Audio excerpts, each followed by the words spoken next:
หลั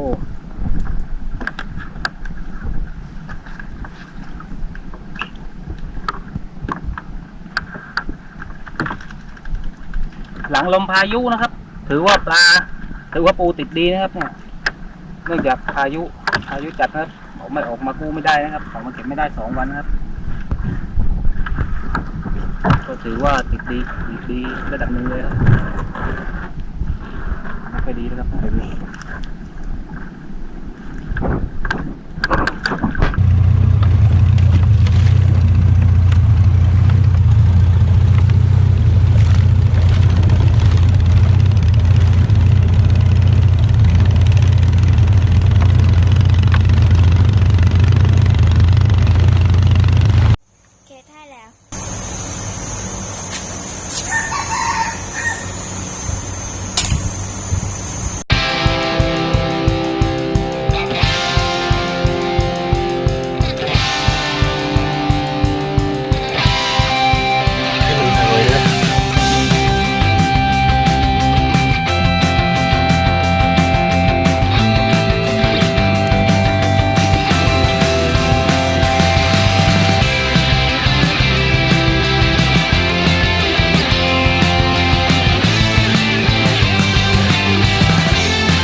ดึงเลยลูกเข้าไปแล้วต้องกระโดดพร้อมโยตาโอ้ย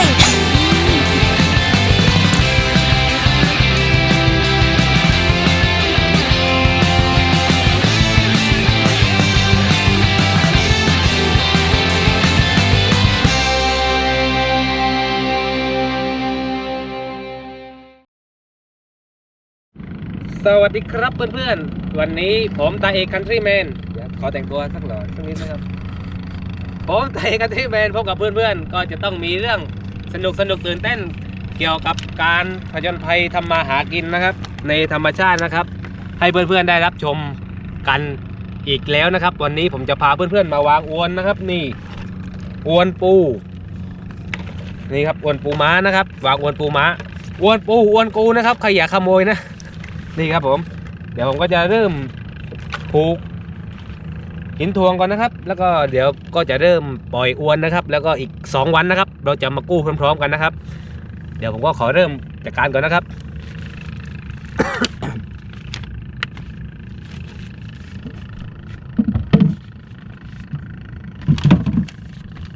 นี่นะครับ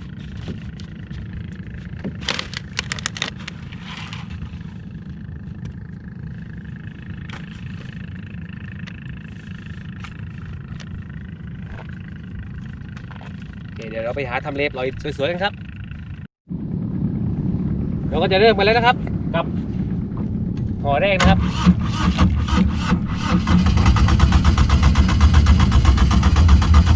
เครื่องเขาไม่ค่อยเป็นใจเรื่องเดี๋ยวครับให้กินโค้กก่อนครับ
เป็นที่เรียบร้อยครับสำหรับห่อที่1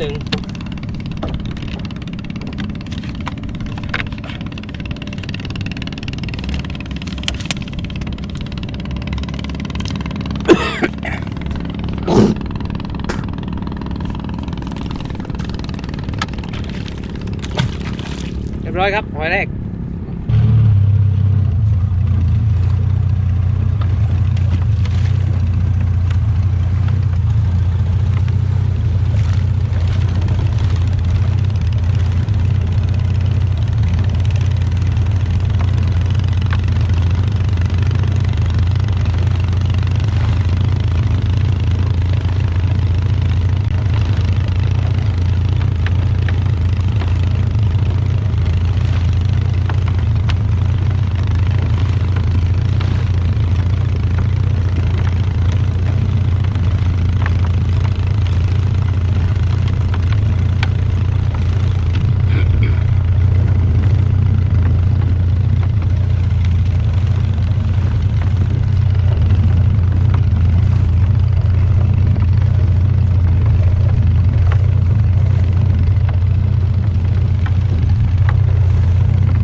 อันนี้อะไรอ่ะ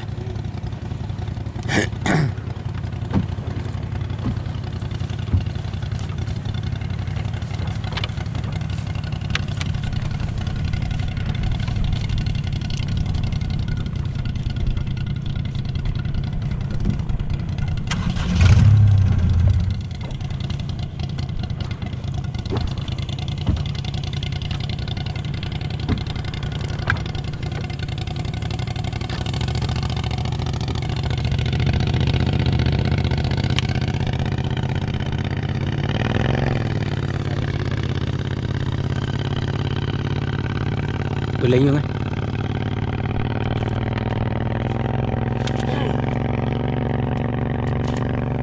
ทับคนเล็กยังครับก็ห่อที่2ปล่อยไปเรียบร้อยแล้วนะครับห่อที่3ครับเริ่มก็พันเลย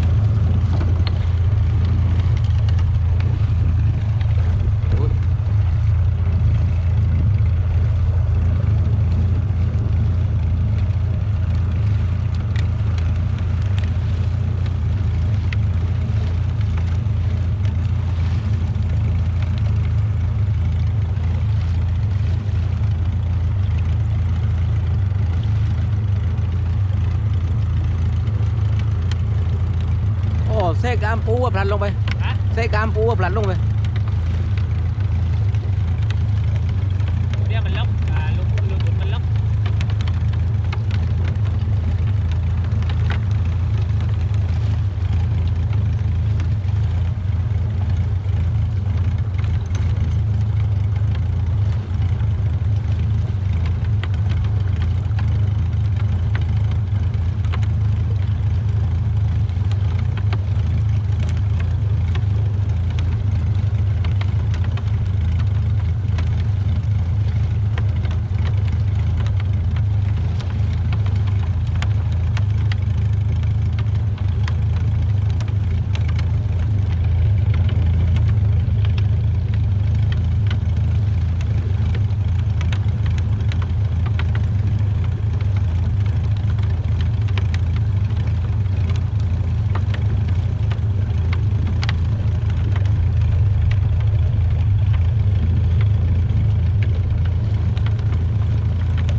นี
่ครับตอนนี้ก็ห่อสุดท้ายแล้วนะครับห่อที่ 4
ป้าตามแนวเลย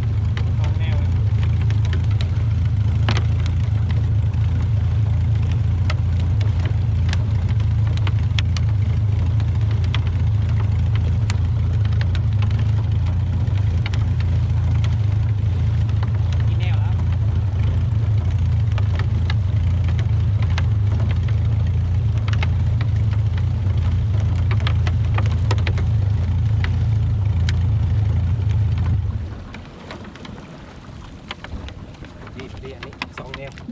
พาด2 แนวดีสุดพอดีเลย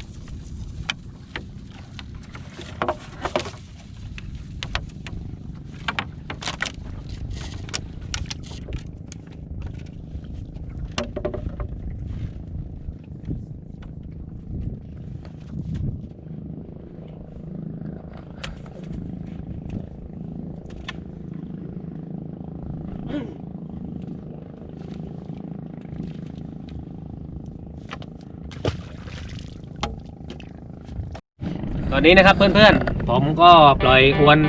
เสร็จเรียบร้อยแล้วนะครับทั้ง4 ห่ออีก2 วันนะครับเดี๋ยวเรามาลุ้นพร้อมๆกันนะครับว่าจะได้ปูหรือไม่ได้หรือจะได้มากหรือได้น้อยขนาดไหนนะครับเดี๋ยวเรามาลุ้นพร้อมๆกันนะครับ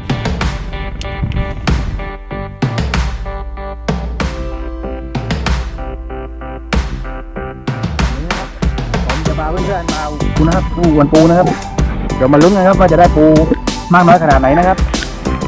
นี่นะครับวันนี้มากับอับดุลดอโถนะครับน้ำหมาหักเราไหมที่ครับเดี๋ยวเราก็จะเริ่มสาวแล้วนะครับใส่ของมือไว้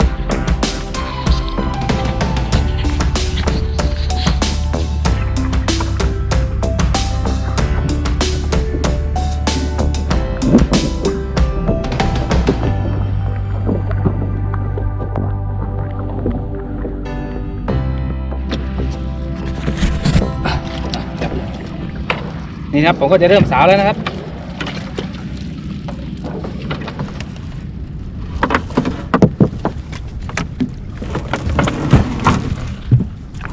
จะได้สักขนาดไหนนะครับเดี๋ยวเรามาลุ้นไปพร้อมๆกันเลยครับผม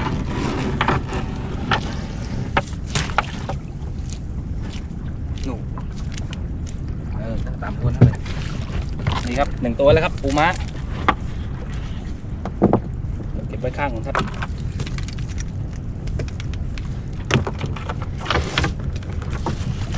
โอ้มีปลาด้วยครับว้าวนี่ครับอีกตัวครับตัวใหญ่ๆพี่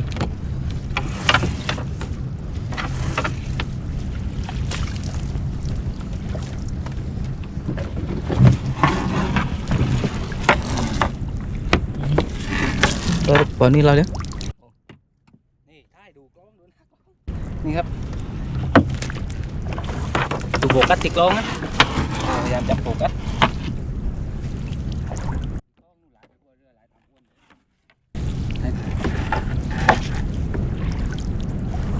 ได้ไหมครับทั้งตัวต้องเลื่อนช้าๆไม่งั้นมันสั้นครับมาอีกแล้ว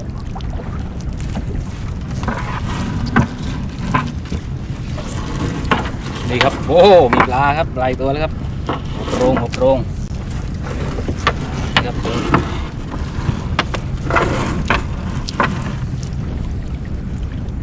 มีปลาเน่าครับมาเป็นระลอกนะครับผมถือว่าใช้ได้อยู่ครับเนี่ยระดับนี้โอเคเลยครับสำหรับเรือประมงเล็กนะครับนี่ครับ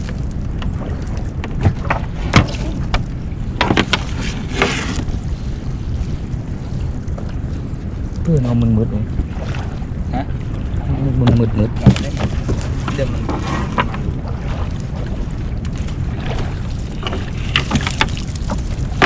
ว้าว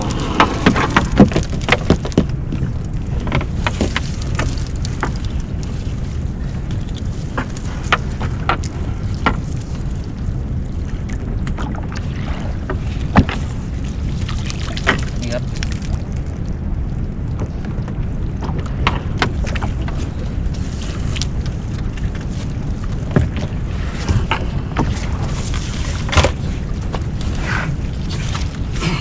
มีไข่ปลาแซลมอนด้วยครับนี่ครับกั้งครับกั้งกับปูม้า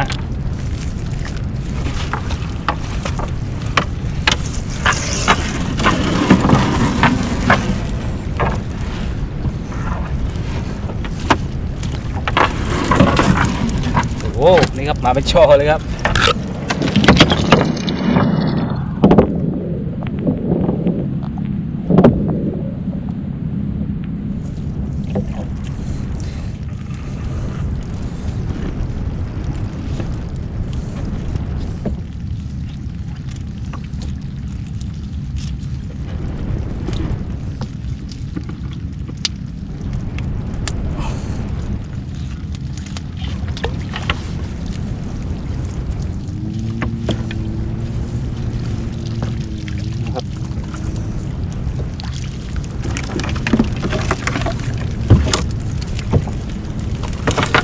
นี่ก็นัดวางแบบพันๆทรงๆนะบัดนี้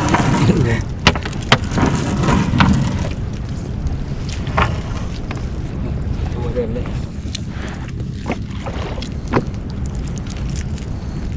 โอ้หลายตามอ้วนเลยซ่องตามอ้วนไปเลยซ่องตามอ้วนที่ว่าขึ้นจานน้ำอ่ะ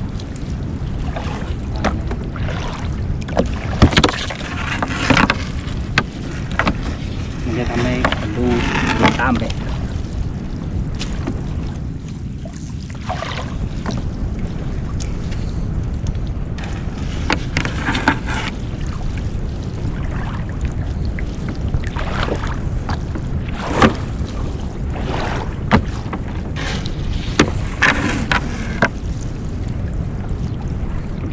ดูกล้องกันนะถ้ากล้องมีฉักเฉียบเลยบางที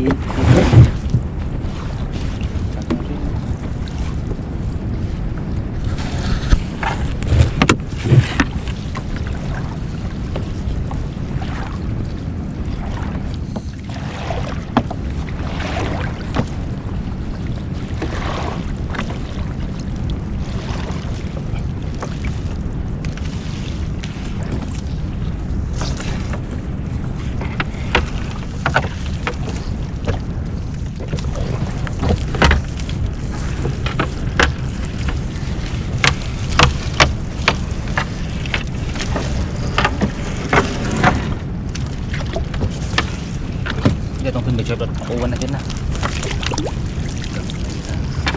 ยังอยู่โอเคลุกเลย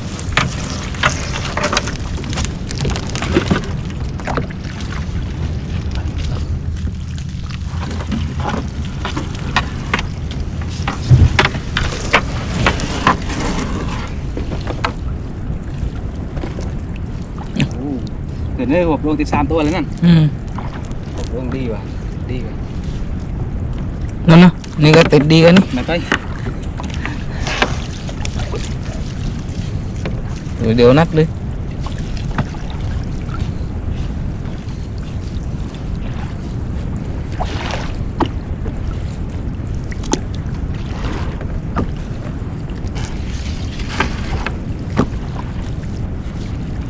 ดูหน้าจอนั่น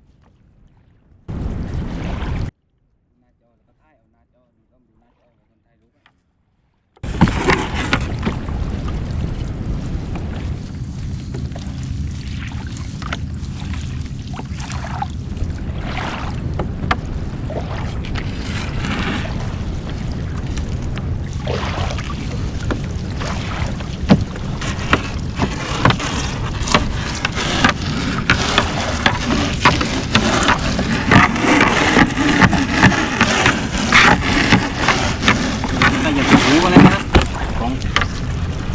ของหอแรกนะครับ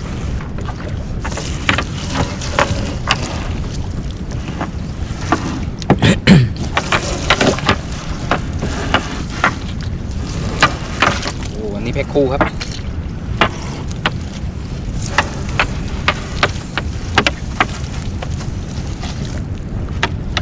มังดา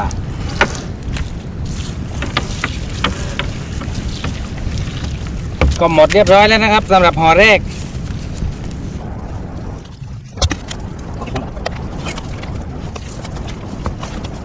นี่ทั้งหมด4 หัวนะครับหอแรกไปแล้ว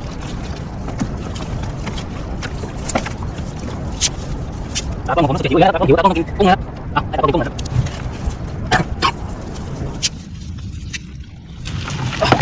นี่นะค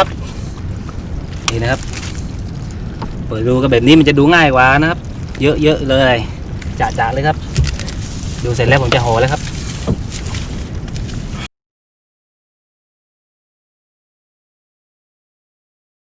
และตอนนี้นะครับเราก็มาหอที่ 2ครับหอที่ 2เดี๋ยวเรามาลุ้นพร้อมๆกันครับ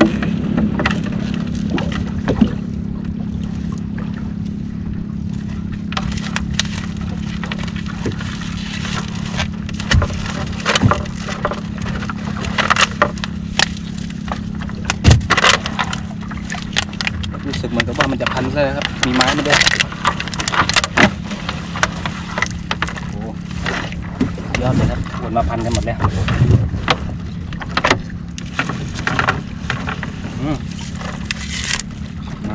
ไม้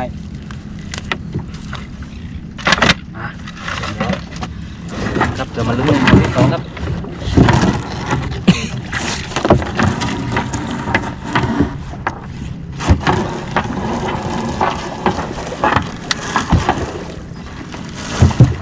โอ้หอที่ 2ติดเต็มไม้เลยครับมีปูมาแล้วครับ1 ตัวลูกไข่อ้วนท่ายหลายไปนี่ครับไข่ปลาคาเวียใครไม่เคยเห็นก็ดูนะครับราคาเรือครับ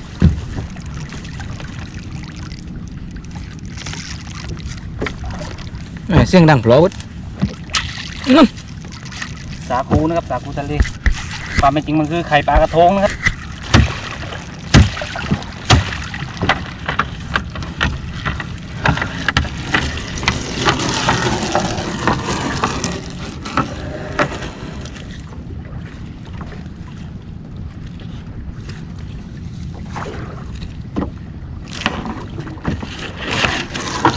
นู่นตัวท้ายต่ำตัวท้ายต่ำตัวเลยครับ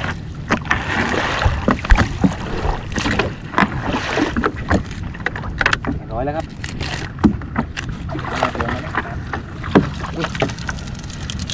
ลึกนั่นเราปูทิ้งไม้ไว้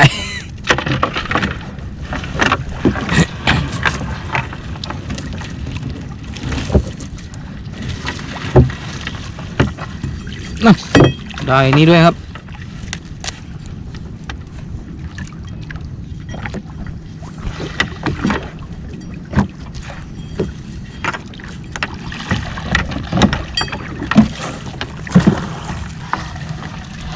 คนอื่นมาวางปล่อยซ้อนนะครับพันกันเลย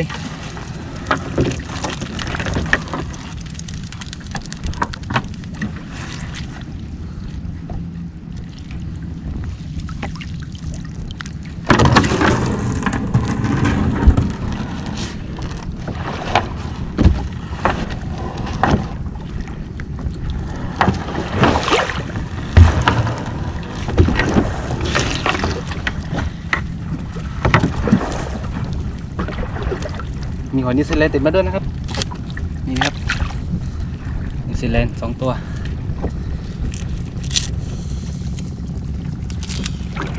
นี่ครับ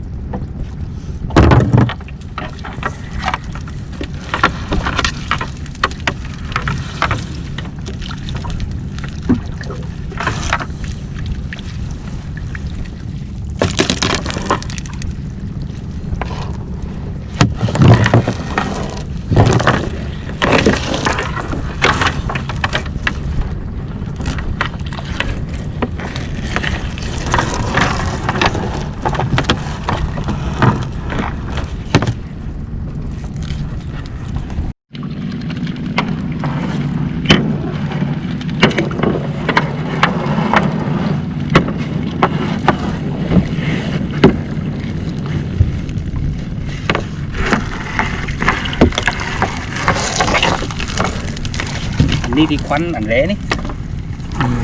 นี่หัวเละเนี่ยมันก็อย่างติดนั่นดูไม่ได้ตัวใหญ่ตัวโหอยู่หัว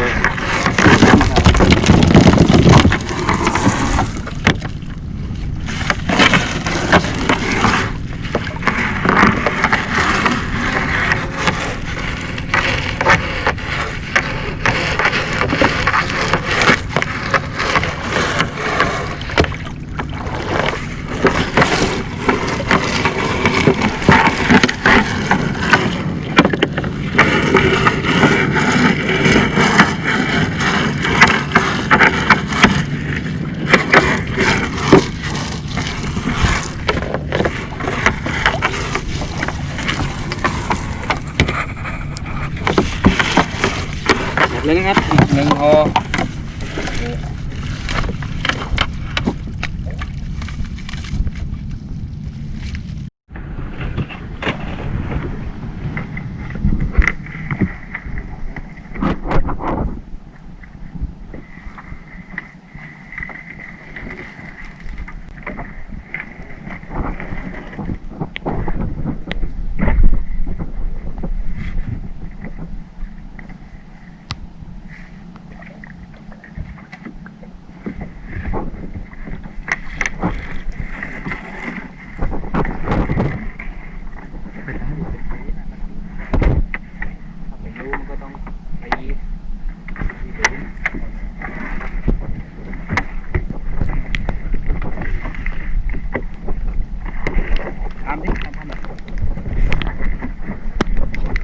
ช่วยไม่ได้เลยมาทางนี้หนูไปทางไม่ได้เอากลับประทาน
เกะกะเลยดู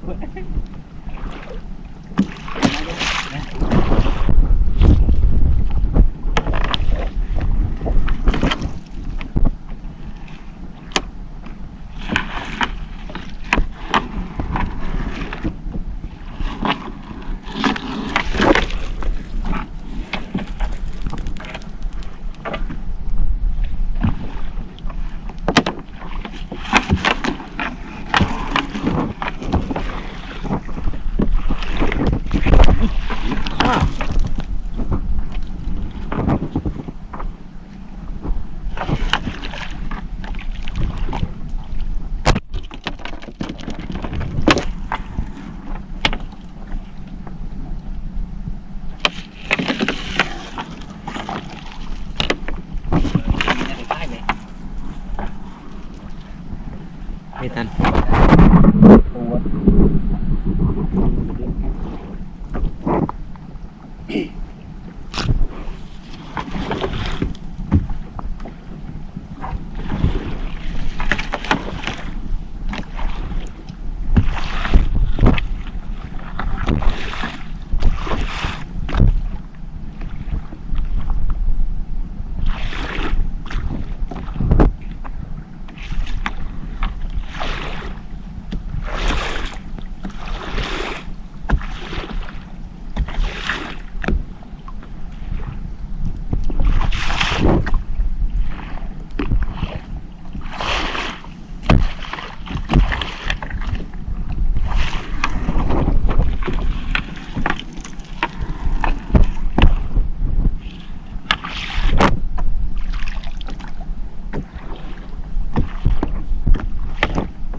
ดีวันเลยปะ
แล้วก็หมดเป็นที่เรียบร้อยนะครับสำหรับหอที่3แล้วก็จะมาถึงหอสุดท้ายของเราแล้วครับออกอยู่ท่วงทุ่งหอที่3หมดไปแล้วครับอันนี้ก็เป็นหอที่4แล้วก็หอสุดท้าย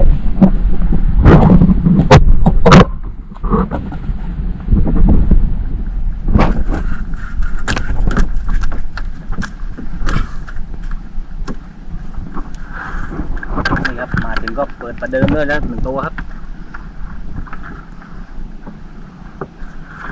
นี่ครับโอ้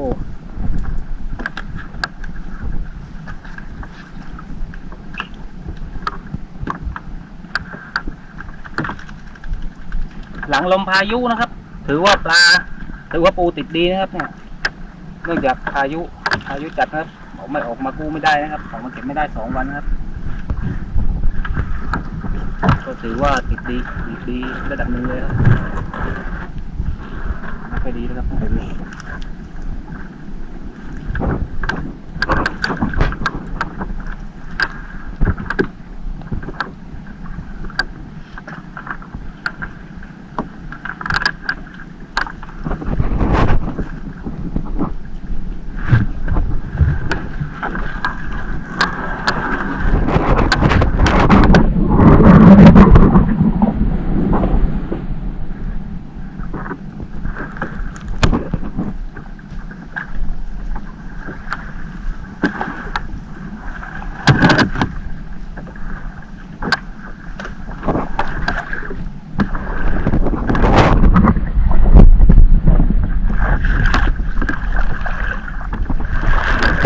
ห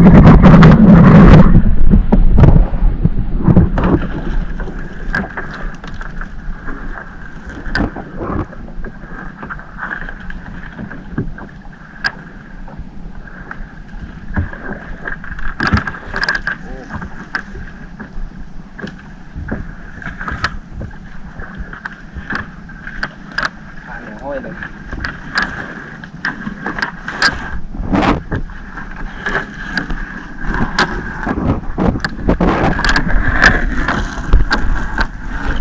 ครับปลาปูเรา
ครับและตอนนี้ก็หมดเป็นที่เรียบร้อยแล้วนะครับสำหรับอวนนะครับ4 หัวนะครับคาดว่าน่าจะได้ปูก็ประมาณ20 กิโลได้นะครับปูตัวสวยๆนะครับแล้วก็โอ้วันนี้เรือแทบแตกนะครับโอ้โหได้เยอะมากครับเราจะไม่มีที่อยู่แล้วครับเดี๋ยวผมขอวิ่งเรือกลับบ้านก่อนนะครับเดี๋ยวไปปลดปูที่บ้านนะครับผมเดี๋ยวเราตามไปชมกันต่อนะครับ